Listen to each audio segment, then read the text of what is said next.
Excited about his team at Georgia Southern. Ready to work. Already took off that coat. Ready to go. Mike Eads, Chuck Jones, and Gary Maxwell, your officials. We are underway from Blacksburg. Georgia Southern wins the tip, gets the ball first against man-to-man. First touch for C.J. Reed. In the corner, a nice jumper for Baskerville.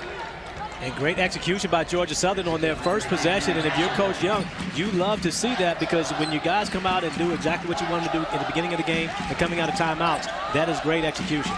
Eagles also man-to-man to begin. Hokies first possession. Get the power of Raines inside. Can't get that one to roll through. And the Eagles get the team rebound. And if there's anything for Virginia Tech that they really need to get going, is the production from the interior with Cedarian Raines and C.J. Barksdale. Their perimeter guys, they've got a big three on perimeter. These guys are playing well. If they get similar production from the interior, they have a really good team. Raines didn't score against Valley. Barksdale just 6 points in their last contest. And here's Baskerville again from the right side. Around the horn to Roberts. Tenacious defense from the Hokies. 8 on the shot clock. Ferguson gives it up for Baskerville again. This one no good, but an offensive board. And you see that is the Achilles heel right now for Virginia Tech, the offensive rebounding. But one of the things about Georgia Southern in their offense, they have the Hokies big man on the exterior.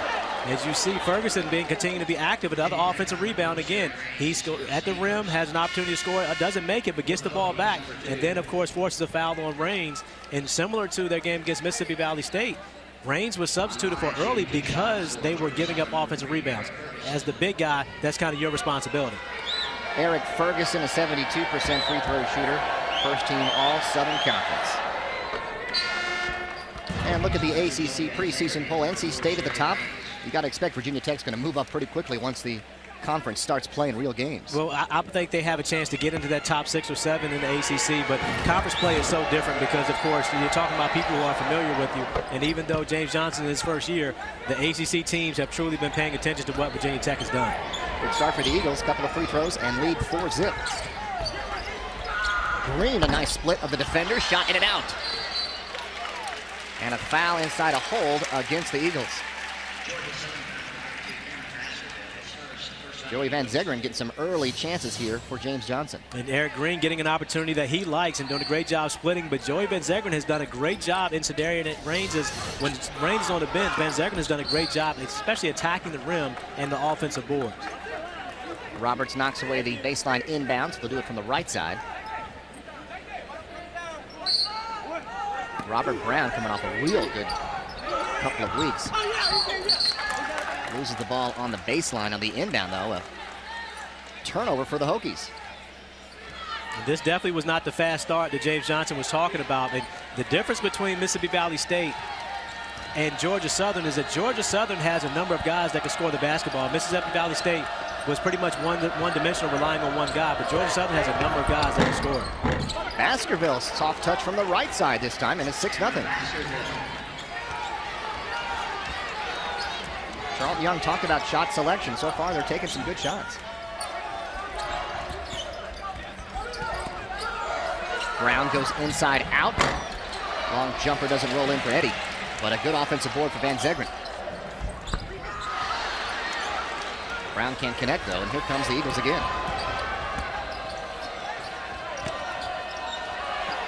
Nice. Backdoor play to Baskerville. And that is a weakness of Virginia Tech. They are a post-trap team. However, they aren't great at rotating on the backside. Iowa got a number of dunks against them. Oklahoma State got a number of dunks against them. And right now, a wide-open layup for Georgia Southern. Barksdale, a jumper from the right side. Van Zegeren's been all over the boards. And then a nice putback by Jarrell. Jarrell Eddie getting involved in the mix, and that's a place where he has to continue to develop. He's a great shooter, but he needs to get more points in the paint, and that can get him going as far as his looks on the perimeter. Cleon Roberts way out on the left wing. And a steal. Eric Green. Reverse lay-in cuts the lead in half.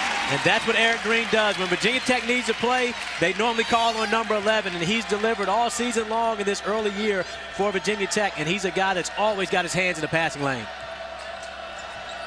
C.J. Reed handoff for Roberts on the right side. There's Bussey with a chance, and a long three for Ferguson. Splashes home. And already early in this game, you see why, I'm sorry, Coach Young, I'll be calling him CY all night, folks, but Coach Young is so excited about Eric Ferguson because he's a guy that can play not only on the perimeter, but also can get it done in the paint. Barksdale on the second chance, but it's blocked away inside by Baskerville.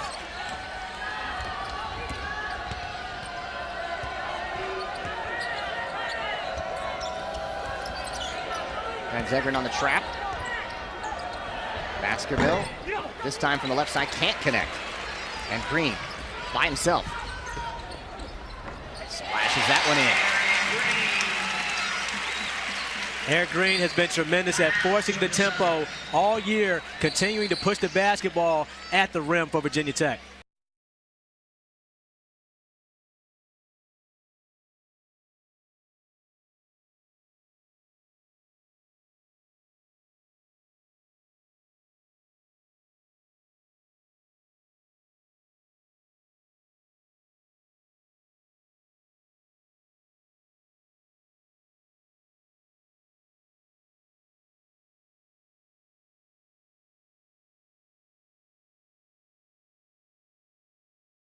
Probably the best part about that is they've had 4 days to practice since, and I'm sure that Coach Johnson really got the intensity going in practice and prepared them for this game. However, this Georgia Southern team, it has the opportunity to come in here and play with Tech, and they're not backing down at all, especially early in this one. Marvin Bainham in for the first time for the Eagles, got a touch at the top of the key. Daniels also in, will try, and misses the front rim on that one. Jarrell Eddy trying to get to Van Zegeren, did anyway, and a foul inside against Daniels. Van Zegeren stayed with the play. And Virginia Tech fortunate right there, tip basketball. However, Van Zegeren alert to be able to go back to the basketball and get an opportunity to get to the rim and 2 free throws. But Van Zegeren was really good against Mississippi Valley State. He came in early in the game. Coach Johnson, took Cedarian Raines out because Mississippi Valley State was getting too many offensive rebounds. And Van Zegeren came in and was able to attack the rim on a number of alley-oop plays. They got a couple layups, and he showed up big for them in that game. And he's really progressed each game as the season has gone along this year. Already a career-high 10 against the Hawkeyes. And then, as Corey talked about, 9.7 rebounds and 3 blocks against Valley. Still working on the free throws, though. And Reed will the basketball for the Eagles.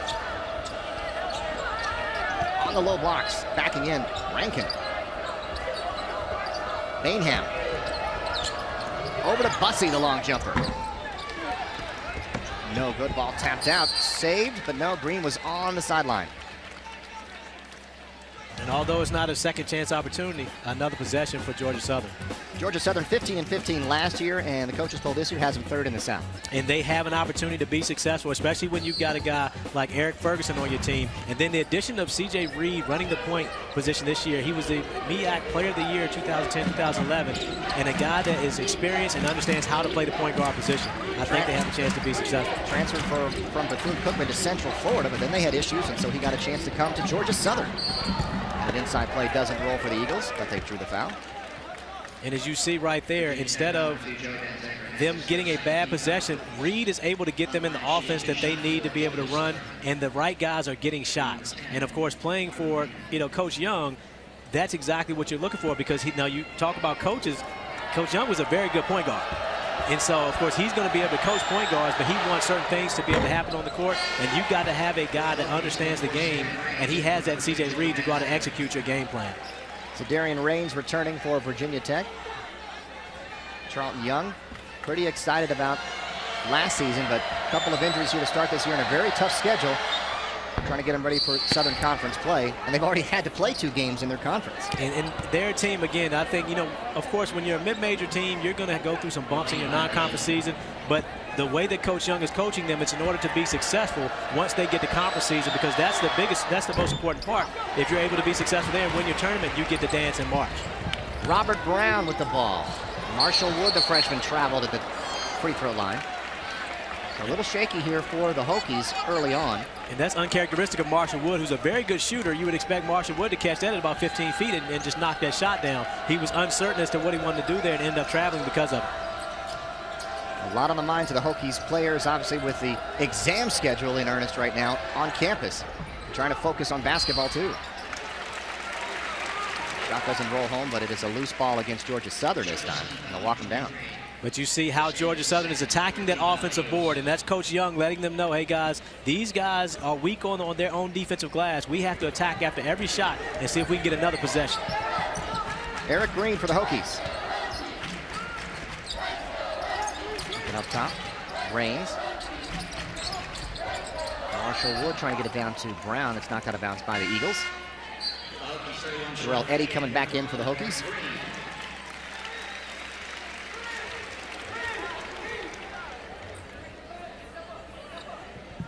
And the inbound under the basket. 21 on the shot clock.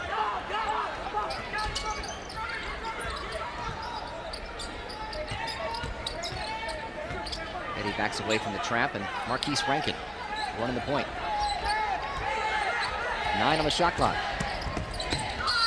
Wood stepped out of bounds on the sideline, which sometimes happens as three-point shooters, Corey, on the corner. It really does, and that's one of the things, of course, Marshall Wood is a freshman, and that's what he'll understand that as he gets more experience in his career to have his feet set already. But before Rankin kicks the ball, that time he wasn't really expecting the pass and step back before stepping on the free throw line. But when you're a guy about 6'7", 6'8", your shoes aren't that small either. You always have to take that into consideration. Hot start shooting there for Southern. Now 0 for their last 4, but with the ball. Daniels drives, and it's blocked by Wood. Transition for Hokies. And a foul inside. Brown will go to the line. And look at the defensive play here. And a great job by Marshall Wood maintaining his space. You see, he doesn't put his arms over, get a foul. He continues to go straight up, providing enough resistance right there. He didn't even get his hand on the basketball, just enough resistance to throw Daniels off from being able to score the basketball. Chris Daniels picks up the foul. Brown with 21 points against West Virginia 2 games ago. It's a big free throw here. 78% as a team from the free throw line. That could be a huge plus in the ACC for the Hokies if they can maintain. And they get there often. I mean, because this is a team that Robert Brown and Eric Green especially, they attack the basket. They don't just settle for jump shots around the three-point line. They go to the rim, and because they do that, and especially a lot of transition, they're going to get to the free throw line. And this year, you 78%, that's excellent for a college basketball team. Reed goes inside. Bainham having some trouble. There's Bussey trying to break down the defense. And up and under for Ferguson can't go. Bainham, though, fighting for the rebound, and he'll go to the line. Another offensive rebound for Georgia Southern as you see Ferguson continuing to attack. However, Bainham getting an opportunity at the rim and forcing the Virginia Tech defenders to foul him. Virginia Tech has to take care of their offensive glass. Right now, they are giving up opportunities where they can get out and run, and that's how they want to play in transition, but you can't do that if you don't secure your own defensive rebound. It's almost been 4 minutes without a field goal from Georgia State. They're trying to get it done at the free throw line. Hokies also almost 3 minutes without a field goal themselves. Well, Georgia Southern is a good defensive team. They're one of the field goal percentage leaders in the SoCon, the Southern Conference. And so from that standpoint, they're used to playing it on the defensive end. And right now, Virginia Tech wants to get out and run the basketball, but Georgia Southern's done too good of a job on their own offensive glass. Robert Brown feeding the post. Marksdale backing in against Ferguson and gets it off the glass.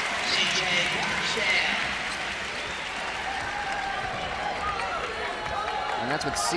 Young's got to have to contend with, Ferguson playing at a power forward position. And Ferguson really is a small forward, and the guy who has an opportunity to play professionally at the small forward position, but having to guard against bigger guys. Splits the defenders, but it's a charge. So, timeout on the floor.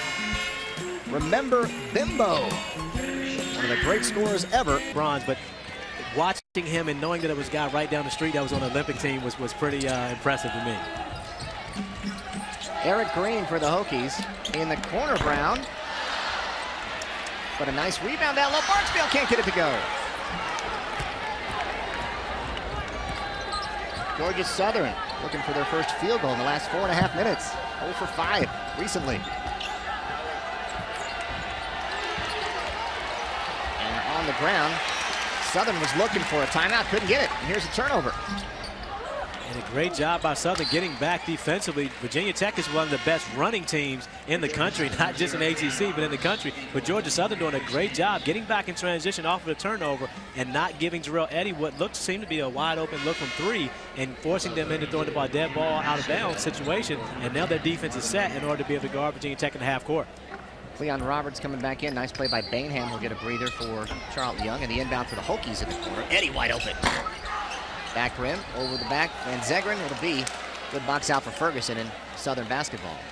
And Virginia Tech actually has done a good job on their own offensive boards. However, they haven't been able to convert those. They've got a number of opportunities and 6 offensive rebounds already in this game, but they haven't been able to convert those into second chance points. C.J. Reed running the offense for Georgia Southern. Ferguson in the corner. Got it to Bussey, but it rolls out of bounds. A turnover for the Eagles. Charlton Young's talked about it, how he likes to shoot in the first 7 seconds of possession, the last 7 seconds of possession. Exactly. He wants to take advantage of what they can get early in transition, but if they get nothing, now they're going to run the clock and try to find the best possible shot while making Virginia Tech play a full shot clock's worth of defense. There's 4 field goals for each team here early on. Defense outstanding. There's another example. A steal for the Eagles.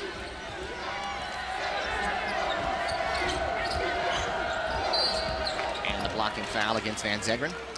The Hokies offense big time this season. 3 games over 95 points thanks to these guys. Well, when you look at that guy all the way to the left right there, 24.4 a game, which is second in the country, when you got a guy that you can depend on to go out and get you 24 a game, you're going to have a high-octane team because teams have to look at taking him away, which will open up opportunities for his teammates. Ferguson off the dribble, back to Reed.